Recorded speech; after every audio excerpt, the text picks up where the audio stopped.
அறுவை சிகிச்சை மூலம் குழந்தை பிறப்பு.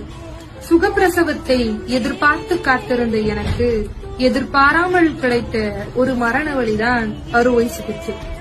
கத்தி உடலில் அறுபடுவதை முதல் முறை உணர்ந்த தருணம். முதுகெலும்பில் மருந்தூசியை வலியுடன் பெற்றுக்கொண்ட முதல் தருணம். சிறுநீரை வெளியேற்ற குழாய்கள் சொருக்கப்பட்டு மருந்துகளை உட்செலுத்த கை நரம்புகளில் குழாய்கள் செலுத்தப்பட்டு நானே நானாக இல்லாமல் அப்படியே கிடந்த தருணம். வயிற்றின் சுவரை கீறிட்டு தசை மற்றும் கொழுப்பு அடுக்குகளை வெட்டி கடைசியில் கருப்பையையே வெட்டி உயிர் பயத்தை கடந்து வந்தேன் இந்த உலகை உன்னை கொண்டு வர. நஞ்சுக்கொடியை அகற்றி தையலிட்டார்கள். அதையும் உணர்ந்தது இந்த உடல். உடலா ஏதோ சாதாரண பொருளா தெரியவில்லை. கத்தியும் இரத்தமுமாய் கிடந்து மயக்கம் தெளிந்தது.